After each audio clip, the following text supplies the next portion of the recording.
করেছে তাদেরকেও শুভেচ্ছা। তাদের স্পোর্টসম্যান স্পিরিটের যে দেখাটা আমরা পেয়েছি পরবর্তী সময় তাদের বক্তব্য এবং বিভিন্ন জায়গায়, সেই জায়গাটায় শুভেচ্ছা। এবং বিএনপি চেয়ারপারসন জনাব তারেক রহমান তিনি আজকের একটি প্রেস কনফারেন্স করেছেন। সে বিষয়টি নিয়ে আমি একটু কথা বলবো, পাশাপাশি জামাতের আমিরের একটা বক্তব্য আছে নির্বাচনের দিন রাতেই, সে বিষয়টি কথা বলবো। তো প্রথমেই আমি একটু যেতে চাই যে নির্বাচনের ফলাফলের পরপর আমি যখন দেখলাম যে বাংলাদেশ জাতীয়তাবাদী দল 151 আসন সিকিউর করেছে, তার পরপরই আমি আমার ফেসবুকে একটা পোস্ট দিই। আমি যদি আপনাদেরকে একটু দেখাই সেই পোস্টটা, তাহলে আপনাদের জন্য সুবিধা হবে। অর্থাৎ এটা দিয়ে আমরা আলোচনাটা শুরু করতে চাই যে আমাদের রাজনৈতিক সংস্কৃতির জায়গাটা। আমি একটা পোস্ট দিয়েছিলাম, এটি হচ্ছে 12 ফেব্রুয়ারি 3:33 PM আমাদের দুপুরের সময়টায়। সেটি হচ্ছে নির্বাচন কমিশনের বেসরকারি ফলাফল অনুযায়ী সংখ্যাগরিষ্ঠতা পেয়ে জয়লাভ করায় বাংলাদেশ জাতীয়তাবাদী দল বিএনপিকে অভিনন্দন। পাশাপাশি জনগণ হা ভোটের পক্ষে রায় দিয়েছেন। এ পর্যন্ত প্রাপ্ত ফলাফল এই বিষয়টি নিশ্চয়ই জুলাই সনদ অনুযায়ী দেশকে সংস্কারের পথে এগিয়ে নিয়ে যাবে। দীর্ঘদিন পর জনগণ তাদের ভোটাধিকার প্রয়োগের অধিকার ফিরে পেয়েছে। এই ধারা অব্যাহত থাকুক। বাংলাদেশ সেনাবাহিনী সহ আইন শৃঙ্খলা রক্ষাকারী পুলিশ, আনসার, বিজিবি প্রত্যেককে ধন্যবাদ। নিশ্চয়ই এ বিষয়টি ভবিষ্যতে নির্বাচনের জন্য দৃষ্টান্ত হয়ে থাকবে। সর্বোপরি অন্তর্বর্তীকালীন সরকার তাদের দেয়া সুষ্ঠু নির্বাচনের প্রতিশ্রুতি পূরণ করতে পারায় তাদেরও অভিনন্দন। তো এই যে পোস্ট, এই পোস্টের পরে ধরেন দেখলাম যে বিএনপি জামাত এই দুই দলের এক শ্রেণীর জানোয়ার সমর্থক ঝাঁপায় পড়ছে আমাদের পোস্টের উপরে। বিএনপির জানোয়ারদের বক্তব্য হচ্ছে যে এই তো এখন আবার শুরু হয়েছে না, কি বলবো, বিএনপিকে খুশি করার জন্য পোস্ট দিছি। জামাতের সমর্থকদের হচ্ছে যে এটা কি ধরনের কথা, একটা কারচুপি নির্বাচনকে আপনি কেন ওয়েলকাম করলেন? এবং পরবর্তীতে আপনি দেখেন যে বাংলাদেশে কোনো নির্বাচন আসলে প্রশ্নের ঊর্ধ্বে না। এখন বিএনপির যে সংখ্যাগরিষ্ঠতা বা বিজয়ের যেই রেশিও, 2050টা আসনেও যদি কারচুপি হয় তারপরেও তো বিএনপি ক্ষমতায়। এবং কারচুপি আসলে যেই মাত্রায় কেউ কেউ দাবি করছেন সেই মাত্রায় কোনো ইঞ্জিনিয়ারিং বা কারচুপি হয় নাই। কারণ জনগণের যেই জনস্রোত যেভাবে ভোট কেন্দ্রে গেছে এবং জনগণ যেভাবে ভোটাধিকার প্রয়োগ করেছে, সেখানে চাইলে আসলে অনেক কিছুই করা সম্ভব না। বা দু একটা কেন্দ্রে হতে পারে, আমি অস্বীকার করি না, কিছু কেন্দ্রে অনিয়ম হতে পারে, সে ব্যাপারে আমি অস্বীকার করি না।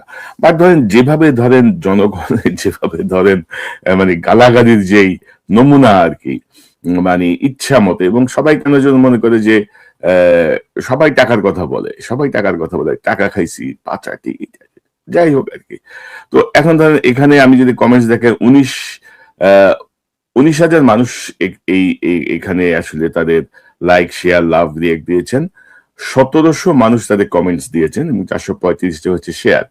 তো এটা হচ্ছে যেটা আপনারা দেখছেন। তো অনেকে আমাকে ফোন করে বলেন, যেমন একজন বিকেল বেলায় সন্ধ্যার দিকে ফোন করে বললেন যে ভাই আপনার ফেসবুক অ্যাকাউন্ট কি হ্যাক হয়েছে? যে কেন? যে আপনি বিএনপি শুভেচ্ছা জানাচ্ছেন। আর বলুন আরে ভাই শুভেচ্ছা জানাবো না কেন? ধরেন জেনারেল ওয়াকার যখন দায়িত্ব নেয় তাকে আমি শুভেচ্ছা জানিয়েছি, আপনি আসেন সেনাবাহিনীর এই জায়গাগুলো নিশ্চয়ই আপনি গুরুত্ব সহকারে দেখবেন বা আপনি সক্ষম হবেন। জেনারেল ওয়াকার যখন কিছু জায়গায় যখন আমার মনে হয়েছে উনি ঠিক করছেন না, তাকে সমালোচনা করতে আমি ছাড়ি নাই। ডক্টর ইউনূস যখন সরকার গঠন করেছেন তাকে স্বাগত জানিয়েছি, তাকে নিরঙ্কুশ সমর্থন দিয়েছি, একেবারে কোনো ছাড়াই সমর্থন দিয়েছি। কিন্তু তিনি যখন দেখা গেল যে অথর্ব একটা পরিষদ নিয়ে কাজ শুরু করলেন এবং জুলাই বিপ্লবকে তিনি আসলে ব্যাহত করছেন তার কার্যক্রমে, ইউনূসকে আমরা ছাড়ছি নাকি? ডক্টর ইউনূসকে তো মিনিমাম কোনো ছাড় দেওয়া হয়নি। তো বিএনপিকে স্বাগত জানাতে হবে। আর বিএনপির সরকার যে শপথ নিয়ে কাজটা শুরু করুক। বিএনপি যদি কোনো ব্যত্যয় ঘটায়, তাদের যে প্রতিশ্রুতি বা যা কিছু, কোনো কিছুই ছাড় দেওয়া হবে না আসলে।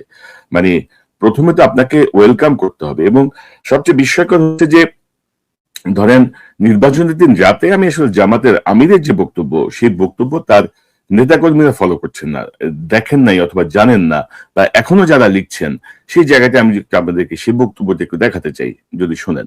আমরা আপনাদের মাধ্যমে প্রিয় দেশবাসীকে প্রথমে ধন্যবাদ জানাই যে দীর্ঘদিন পরে দেশের মানুষ দুইটা নির্বাচনে একই দিনে অংশগ্রহণ করেছি, একটি গণভোট আর একটা সরকার গঠনের জন্য ভোট। তা আমরা যতদূর জানতে পেরেছি, সংস্কারের জন্য যে গণভোট ছিল সেই গণভোটের পক্ষে হা ভোট বেশি পড়েছে। এই জন্য আমরা দেশবাসীকে আন্তরিক মোবারকবাদ জানাই। যদিও অফিসিয়ালি এটা ডিক্লেয়ার করা হয় নাই, শেষ পর্যন্ত কি হয় সেটা আমরা দেখার অপেক্ষায় আছি। আর সরকার গঠনের জন্য যে নির্বাচন হয়েছে সেখানে মূল প্রতিদ্বন্দ্বিতা ছিল মূলত দুইটা জোটের মাঝেই বলতে হবে। আমরা অংশগ্রহণ করেছি। নির্বাচনের প্রক্রিয়া যখন শুরু হয়েছে তখন থেকে শুরু করে আমরা আমাদের কার্যক্রম চালিয়েছি। আমাদের যারা প্রতিদ্বন্দ্বী ছিলেন তারা তাদের কার্যক্রম চালিয়েছে। স্বাভাবিক একটা নির্বাচন যখন হবে সবাই জিতবে না, কেউ জিতবে কেউ হারবে, এটাই গণতন্ত্রের সৌন্দর্য। আমাদের দেশে কিছু সংস্কৃতি আছে, আমরা এই সংস্কৃতিকে পাল্টানোর পক্ষে। তবে আমাদের কিছু অবজারভেশন আছে, সেই অবজারভেশনগুলো আমরা জাতির সামনে তুলে ধরার পক্ষে, যাতে ভবিষ্যতে একই অন্যায়ের বা সীমালঙ্ঘনের পুনরাবৃত্তি না ঘটে। বেশ কিছু ঘটনা ঘটেছে, আমরা এগুলা কম্পাইল করছি, আমরা আমাদের পরিসরে আবার বসবো। আমরা সব মিলেই এখন আপনাদের সামনে পূর্ণাঙ্গ কোনো বক্তব্য দিতে পারছি না বলে আমরা দুঃখিত। আমরা দিব ইনশাল্লাহ, আমরা আবার বসবো, আমাদের মধ্যে আমরা এগুলা নিয়ে বিশ্লেষণ করব। আমাদেরও কোনো ত্রুটি ঘাটতি থাকে সেটাও আমরা দেখব। আবার যদি সামগ্রিক কোনো বড় ত্রুটি ঘাটতি হয় তাকে সেটাও আমরা আনবো। আমরা আগেই বলেছি ছোটোখাটো কোনো বিষয় নিয়ে আমরা টানাটানি করব না, এবং পুরানা রাজনীতির সংস্কৃতিতে আমরা ফিরে যেতে চাই না। আমরা ইতিবাচক ধারার রাজনীতি করতে চাই। রাজনীতি যদি দেশের মানুষের জন্য হয় তাহলে যারা রাজনীতি করবেন তাদেরকে এই কথা মেনে নিতে হবে যে পাশ করার গ্যারান্টি নিয়ে কোনো নির্বাচনও হয় না, কোনো রাজনীতি হয় না। তো অত্যন্ত ইতিবাচক একটা বক্তব্য। অর্থাৎ সেদিন মধ্যরাতে 12:30 একটার পরে জামাতের আমিরের এই বক্তব্য যে পাশ করার গ্যারান্টি নিয়ে কোনো নির্বাচনও হয় না, রাজনীতিও হয় না। এবং আমি এটাকে খুব ইতিবাচক ভাবে দেখি জামাতের এই আমিরের এই বক্তব্য। তবে ধরেন আমি গত দুদিনে দেখছিলাম যে বিএনপির কিছু উগ্রপন্থী তারা ধরেন মোটামুটি ঝাঁপায় পড়ছে, তারা এখন এনসিপি শেষ করে দিবে, জামাতকে শেষ করে দিবে। মানে কারণটা কি? বিএনপির যে জায়গাটায় মনোযোগ দেওয়া উচিত সেটি হচ্ছে যে জামাতে ইসলামী বেশ কিছু গুরুত্বপূর্ণ আসনে, বেশ কিছু আসনে তাদের যে ভোটের যে ব্যবধান, এটি ঘাড়ে নিঃশ্বাস ফেলার মতো।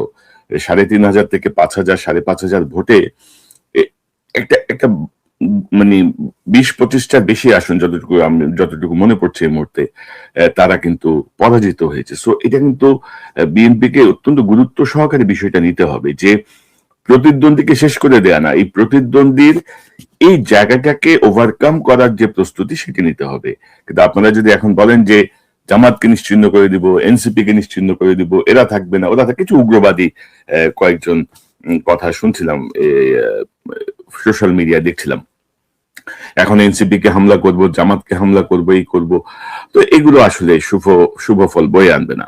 আর আমার কথা যেটি বলছিলাম যে যেভাবে আপনারা মানে সমালোচনা করছেন, এটা আজকে আমার জন্য নতুন না। আসলে আমি যদি আপনাকে দেখাই, দেখেন এই যে হাওয়া ভবনের আশীর্বাদ পুষ্ট সাংবাদিক কনক সারোয়ার তারেক রহমানের টাকায় সোশ্যাল মিডিয়ায় টকশোর নামে সরকার বিরোধী প্রপাগান্ডা, সেনাবাহিনীকে উস্কে দেওয়া সহ দেশের ইতিহাস বিকৃত করাই তার প্রধান অ্যাসাইনমেন্ট। এগুলা ধরেন 18-19 সাল থেকে এগুলা শুরু হয়েছে। আপনি যদি দেখেন এই যে গুজবকারী হলুদ সাংবাদিক, তারপরে ধরেন এখানে ধরেন এক লোক দেখলাম আমার সম্পদের হিসাব দিয়ে দিচ্ছেন, মাসে 56 লাখ টাকা পাই। এবং আপনারা জানেন যে আমি 9 মাস জেলে ছিলাম তারেক রহমান সাহেবের একটা বক্তব্য প্রচার করে 21 টেলিভিশনে। তো এটা ধরেন 18-19 সাল থেকে এই ধারা শুরু হয়েছে। পরবর্তীতে ধরেন আমার সম্পত্তি বাজেয়াপ্ত হয়েছে, আমার সম্পত্তি বাজেয়াপ্ত হওয়ার পরে আমার এই যে গ্রামের জমি থেকে শুরু করে শহরের বাড়ি সকল জায়গায় পুলিশ এরকম একটা সাইনবোর্ড লাগাই দিয়ে আসছিল, এই জমি বিক্রয় হইবে। পরবর্তীতে আপনারা জানেন যে আমার ছোট বোনকে গ্রেপ্তার করা হয়েছে। ছোট বোন 6 মাস জেলে ছিল, 10 দিনের বেশি রিমান্ডে ছিল। অবর্ণনীয় জীবন কাটাতে হয়েছে তাকে, শুধুমাত্র আমাকে স্টপ করার জন্য এই কাজগুলো হয়েছে। আল জাজিরা একটা রিপোর্ট করছে, সে আল জাজিরার পরে দেখা গেছে যে এটা নাকি মিডিয়া প্রোপাগান্ডা সৃষ্টির জন্য $500 মিলিয়ন প্রজেক্ট। সেখানে ডেভিড বার্গম্যান, কর্নেল শহীদ, আমরা সবাই এটার জন্য অভিযুক্ত। তো ধরেন এই জাতীয় গালাগাল, এই জাতীয় বিষয়, অর্থ যে গান আছে না যে আমি কাছে কান লিখেছি, আমায় কান্নার ভয় দেখিয়ে কোনো লাভ নেই। সো এইসব মানে কি বলবো, গালাগালি করে আপনাদের এইসব ফালতু কথা বলে কি আপনারা আমাদের থামাইতে পারবেন? হাসিনা থামাইতে পারছে না, তার অনুসারীরা থামাইতে পারছে না, ডিজিএফ এর বট বাহিনী থামাইতে পারছে? সো আমি মনে করি যে আমার যে কাজ, সেই কাজটা আমাকে করতে হবে, কাউকে না কাউকে সত্য বলতে হবে, কাউকে না কাউকে কি বলবো, সকল ধরনের প্রলোভনের ঊর্ধ্বে উঠতে হবে। আহ, ধরেন আমি যদি মানে আমার যদি অন্য কোনো উদ্দেশ্য থাকতো, বা ধরেন আমার যদি ধান্দার প্ল্যান থাকতো বা সুবিধা নেওয়ার ইচ্ছা থাকতো, সবচেয়ে ফেভারেবল গভর্নমেন্ট ছিল তো ইউনুস গভর্নমেন্ট, তাই না? ইউনুস গভর্নমেন্ট তো আমাদেরই আন্দোলন, আমাদেরই আন্দোলন বলেন, আমাদেরই অ্যাক্টিভিজমের ফসল, বা আমাদেরই সবকিছু মিলিয়ে ফসল। তো সেই জায়গাটায় ইউনুস সরকার একটু ভাঁজ দিলেই হইতো, একটু সিস্টেম করে, একটু প্রথম থেকে একটু কথা বলে ভালো কোনো সুবিধা তো নেওয়া যেত, তাই না?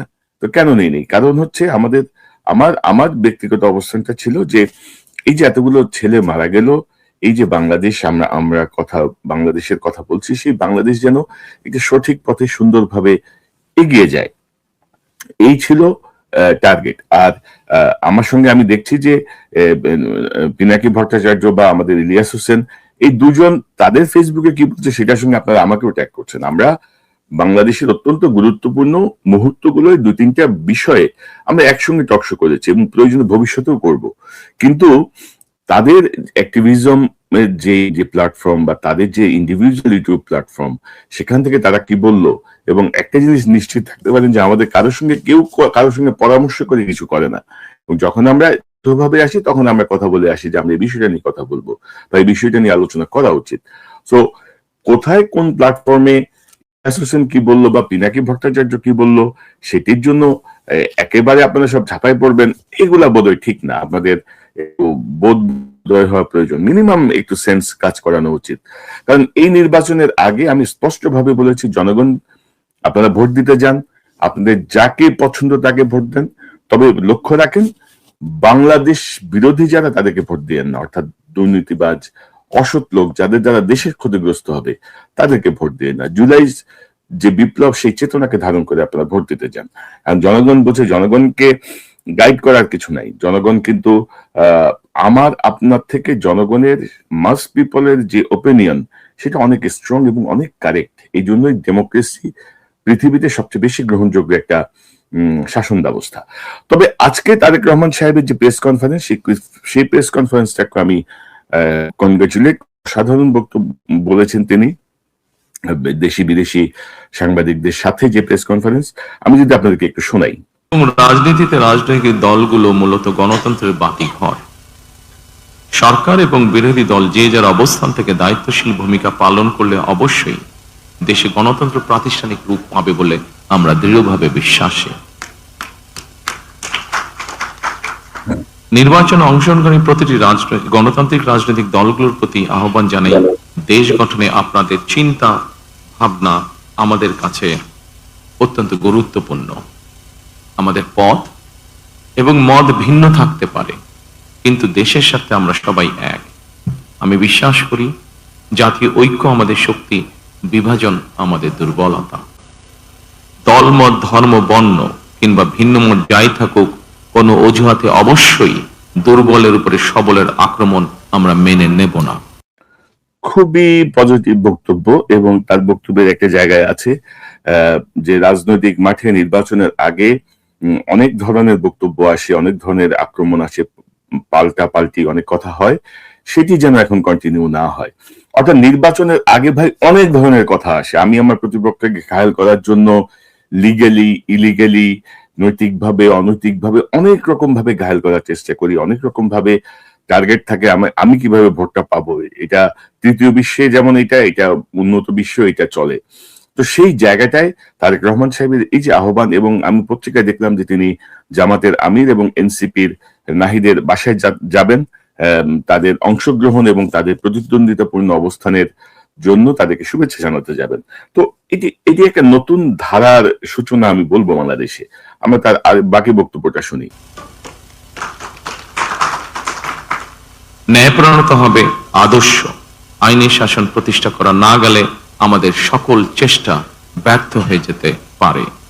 আইনি শাসন প্রতিষ্ঠায় সরকারি দল কিংবা বিরোধী দল, অন্য মত কিংবা ভিন্ন মত প্রতিটি বাংলাদেশী নাগরিকের জন্যই আইন সমান। আইনের প্রয়োগ হবে বিধিবদ্ধ নিয়মে। নির্বাচনে একে অপরের বিরুদ্ধে কিংবা এক দল আরেক দলের বিরুদ্ধে প্রতিদ্বন্দ্বিতা করতে গিয়ে নির্বাচনের মাঠে হয়তো কোথাও কোথাও নিজেদের মধ্যে ভুল বোঝাবুঝির সৃষ্টি হয়ে থাকতে পারে, তবে এই ধরনের বিরোধ যেন প্রতিহিংসায় রূপ না নেয় সে ব্যাপারে সবাইকে সতর্ক থাকার জন্য আমি আন্তরিকভাবে আহ্বান জানাচ্ছি। Hi, sir. This is from this side. This side, sir. This side. You're right. Extremely here. Here. So my name is Ashok Raj, and I'm from the Pioneer, and I came from India, New Delhi. I have a questions to I can't PM in see you. waiting. Here. Oh, Yeah. you. So I have a question to you that what is your foreign policy plan and how you see the India and Bangladesh relations, because we are the not immediate neighbor, but yeah, we share culture and everything. So your comment on India and Bangladesh relations, and second one, which is very much related to ICT. Do you going to review and scrutiny the verdict and the decision has made by the ICT? Thank you so much. Thank you so much. I think we have cleared ourselves regarding the foreign policy, which is the interest of Bangladesh and the interest of Bangladeshi people comes first. একটি অসাধারণ জবাব দিয়েছেন যেমন তারেক রহমান। ভারতের একটি media সাংবাদিক তাকে প্রশ্ন করছিলেন যে বাংলাদেশ ভারতের রিলেশনশিপটা কি হবে এবং আইসিটি অর্থাৎ ইন্টারন্যাশনাল ক্রাইম ট্রাইব্যুনালের ব্যাপারে উনি এই আমলের কথা বলছেন নাকি আগের আমলের কথা বলছেন সেটি ক্লিয়ার হয়নি, যে সেই ব্যাপারে তাদের বক্তব্য কি, এবং তারেক রহমান সাহেব জবাব দিয়েছেন যে ভারতের সাথে বাংলাদেশের সম্পর্ক নির্ধারিত হবে বাংলাদেশের স্বার্থ এবং বাংলাদেশের জনগণের স্বার্থ নিয়ে। তো এটি একটি অসাধারণ উত্তর। যে হাসিনা বলতো না যে সকলের সঙ্গে বন্ধুত্ব, কারোর সঙ্গে বৈরিতা নয়, খুব ফালতু একটা ফরেন পলিসি ছিল। মানে স্বার্থ হচ্ছে বাংলাদেশের এবং বাংলাদেশের জনগণের। বাংলাদেশের জনগণ কি চায়, বাংলাদেশের স্বার্থ যেখানে রক্ষিত হবে সেই অনুযায়ী আসলে বাংলাদেশের ফরেন পলিসি নির্ধারিত হবে। এবং আইসিটির জায়গাটা নিয়ে বেশ কয়েকটা প্রশ্ন এসছে, এই জায়গাগুলো নিয়ে পরবর্তীতে আমির খসরু সাহেব জবাব দিয়েছেন।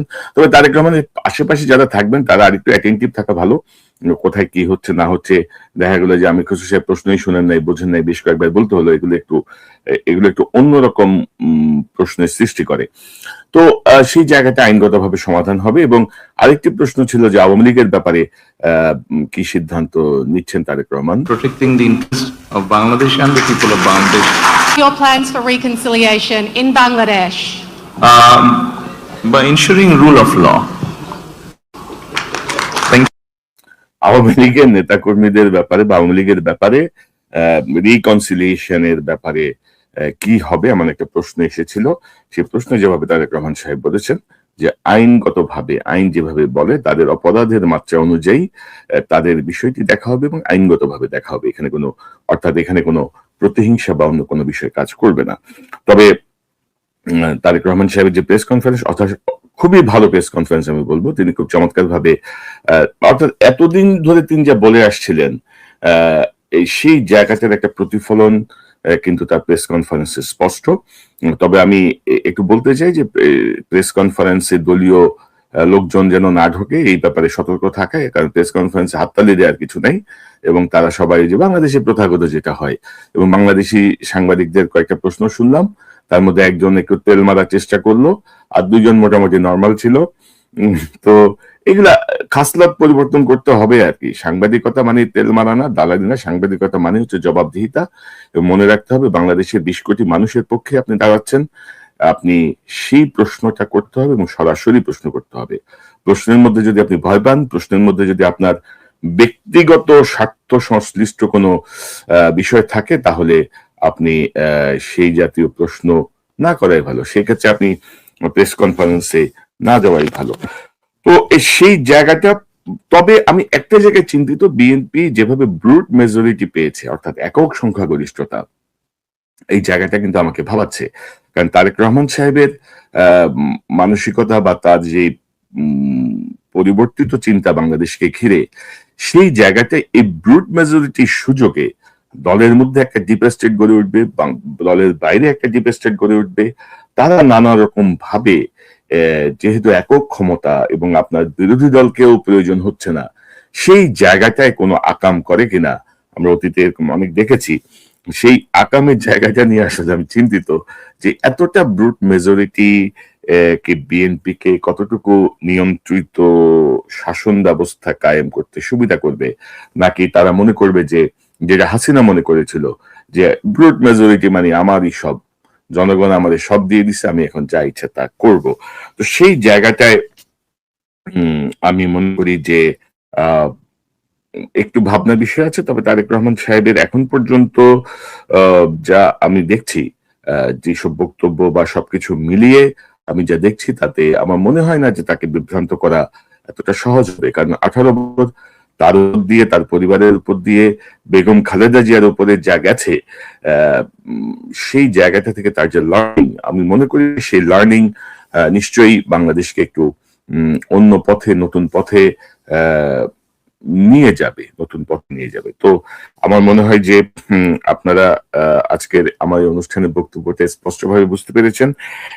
আমি আবার অনুরোধ করব, সামনে নতুন যে সরকার গঠন হবে, সেই সরকার গঠনে জনাব তারেক রহমান অনুরাগ বা বিরাগের বশবর্তী না হয়ে খুবই সুনির্দিষ্টভাবে যারা বাংলাদেশের পক্ষে, যারা বাংলাদেশের তার যে I have a plan theory, সেই থিওরি অনুযায়ী যারা কাজ করতে পারবে, সেই ব্যক্তি তার তার দালালি করুক না করুক, তার সমালোচনা করুক, তাকে যাই বলুক, এই জাতীয় ব্যক্তি অর্থাৎ একটা ট্রেন্ড একটা ফোর্স, অর্থাৎ মানে রেজিমেন্টেড একটা আর্মির মতো, প্রশিক্ষিত একটা আর্মির মতো একদম বাছাই করা লোকজন তিনি যদি সরকার গঠন করেন, তাহলে আমি মনে করি এই 5 বছর তো বটেই, পরবর্তী সময়ও বিএনপি এই ধারা অব্যাহত থাকবে।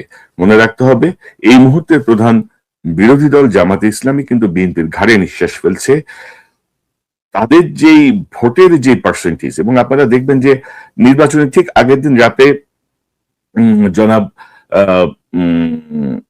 নকিবুর রহমান, যিনি জামাতের মুখপাত্র, তার একটা ইন্টারভিউ আমার এখানে গেছে, বিএনপি থেকে আমন্ত্রণ জানিয়েছিলাম, তারা সময় করতে পারেন নাই। কিন্তু নকিবুর রহমান সাহেবকে প্রথম প্রশ্নটাই ছিল, আপনারা 2001-এ 17 আসন পেয়েছেন, এবার কেন আপনারা ভাবছেন 151টা পাবেন? এবং নানা আলোচনার এক পর্যায়ে নকিবুর রহমান সাহেব বলেছেন যে আমরা যদি 17টা থেকে 18টা পাই বা 19টা পাই, সেটাই আমাদের বিজয়, আমরা এক ধাপ তো এগোলাম। সো পজিটিভলি আপনাদেরকে চিন্তা করতে হবে, এবং যে বিজয়, সেই বিজয়টা ধরে রাখার চেষ্টা করতে হবে। গত 2 দিন ধরে ঢাকা বিশ্ববিদ্যালয় সহ বিভিন্ন জায়গায় যেই ঘটনাগুলো ঘটছে, আমি তারেক রহমান সাহেবকে অনুরোধ করব, তিনি হয়তো এখন এগুলো দেখার সুযোগ পান না, তার অনুসারী যারা আছেন, যারা তাকে রিপোর্ট করেন, তাদেরকে অনুরোধ করব দয়া করে একটা কঠোর নির্দেশনা দিয়ে যে কোনো ধরনের অরাজক পরিস্থিতি নিয়ন্ত্রণ করুন। এনসিপি জামাতের প্রতি যেই বিদ্বেষমূলক কিছু খবর আমরা পাচ্ছি, সেই জায়গাগুলো অত্যন্ত দ্রুত মিনিমাইজ করুন, সমাধান করুন, এবং যেসব ঘটনা ঘটেছে প্রয়োজনে ব্যক্তিগতভাবে ইন্টারভেন করুন, এবং যারা আহত হয়েছেন তাদের চিকিৎসার ব্যবস্থা করুন। কারণ বাংলাদেশে ওই দখলের রাজনীতি, দখল পাল্টা দখল, এই জিনিসটা আর কাজ করবে না। এবং সবার সামনেই ছাত্র জনতার যে জুলাই বিপ্লবের আন্দোলনের যে দৃষ্টান্ত, সেই দৃষ্টান্ত নিশ্চয়ই আছে, এবং সেটিকে মাথায় রেখে আমার মনে হয় ভবিষ্যৎ সরকার পরিচালনায় বাংলাদেশ জাতীয়তাবাদী দল কার্যকরভাবে এগিয়ে যাবে। এবং বিএনপি যে আমাদের উগ্র সমর্থক, যারা আমাকে এসে গালাগাল করছেন, বিএনপির মতো করে, জামাতের মতো করে, তাদেরকে বলতে চাই, চোখে যা পড়বে, যেটি আমার বিবেচনায় মনে হবে যে যেটি বলা উচিত, সেটি আমি ইনশাল্লাহ বলবো। আপনারা খুশি হন, বেজার হন, আমার কিছুই যায় আসে না। সত্যের কথা বলতেই হবে, সত্যের কথা জানাতেই হবে। এখন আপনি আমারে যেভাবে খুশি সেভাবে পোর্ট্রেট করতে পারেন, যেভাবে খুশি সেভাবে গালাগাল করতে পারেন, আমার মরহুম বাবা মাকেও গালাগাল করতে পারেন, সেটি আপনার পারিবারিক শিক্ষা, আপনি যা খুশি তা করতে পারেন। কিন্তু আমি প্রায় 30 বছর হলো বাংলাদেশে, 19 বছর, এবং পরবর্তী সময়টা আমেরিকা থেকে, আমি কোনো জায়গায় কোনো আপোষ করে কিছু করেছি, অন্তত আমার বিবেকের কাছে, আমার মনের কাছে আমি একদম স্পষ্ট, একদম ক্লিয়ার যে আমার কোনো ব্যক্তিগত কোনো স্বার্থ ধান্দার জন্য আমি কোনো কিছু করি নাই। তবে তারেক রহমান সাহেবকে সতর্ক করছি, এখনো আপনার আশেপাশে অনেকেই ঘুরঘুর করা শুরু করেছে, অনেকেই ঘুরঘুর করছেন। গত 15-16 বছরে যাদের ন্যূনতম কোনো ভূমিকা ছিল না, যারা একটা লাইনও লেখা নেই, একটা শব্দ উচ্চারণ করে নেই, তারা এখন যে ধান্দার মানুষে আপনার আশেপাশের লোকজনকে ঘিরে ধরেছে, সেই জায়গাটায় সতর্ক থাকুন। এইসব মৌলভীরা মধু খাওয়ার জন্যই ভিড়ছে এবং মধু খাবে, উড়াল দেবে, দায় পড়বে আপনার ঘাড়ে। এখন বাকিটা আপনার বিবেচনা। দর্শক, এই চ্যানেলটি সাবস্ক্রাইব করে আমাদের পাশে থাকুন, এই চ্যানেলের মেম্বারশিপ নিয়ে আমাদের পাশে থাকুন। আবারও দেখা হবে ইনশাল্লাহ। আসসালামু আলাইকুম।